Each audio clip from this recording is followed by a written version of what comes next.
എല്ലാവർക്കും എൻ്റെ നമസ്കാരം.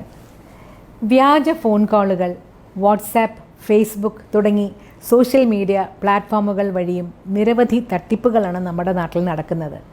ഇരയാക്കപ്പെടുന്നവരിൽ ഏറെയും സ്ത്രീകളാണ്. സൈബർ തട്ടിപ്പുകാർ ഒരുക്കുന്ന ചതിക്കുഴിയിൽ വീണു പോകാതിരിക്കാൻ എല്ലാവരും ശ്രദ്ധിക്കണം. വേഗത്തിൽ പണം സമ്പാദിക്കാം എന്ന വാഗ്ദാനം നൽകി ഓൺലൈനിലൂടെ പണം നിക്ഷേപിക്കാൻ പ്രേരിപ്പിച്ചുകൊണ്ട് ജനങ്ങളെ സ്വാധീനിക്കാൻ കഴിവുള്ള സമൂഹത്തിലെ അറിയപ്പെടുന്ന വ്യക്തികളുടെയോ സെലിബ്രിറ്റികളുടെയോ ഫോട്ടോയും പേരും വ്യാജമായി ചേർത്താണ് സൈബർ തട്ടിപ്പുകാർ ജനങ്ങളെ വഞ്ചിക്കുന്നത്.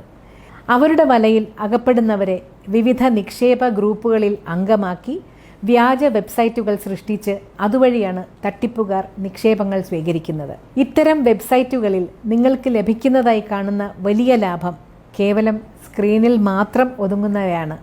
ആ തുക നിങ്ങൾക്കൊരിക്കലും പിൻവലിക്കാൻ സാധിക്കുകയില്ല. നിങ്ങൾ ചതിക്കപ്പെട്ടു എന്ന് മനസ്സിലാക്കുമ്പോഴേക്കും നിങ്ങളുടെ സമ്പാദ്യം മുഴുവൻ നഷ്ടമായിരിക്കും. ഇത്തരം നിക്ഷേപങ്ങളിൽ ജാഗ്രത പുലർത്തുക. നിക്ഷേപ തട്ടിപ്പുകളിൽ അകപ്പെട്ടാൽ എത്രയും വേഗം 1930 എന്ന നമ്പറിൽ പോലീസിനെ അറിയിക്കുക.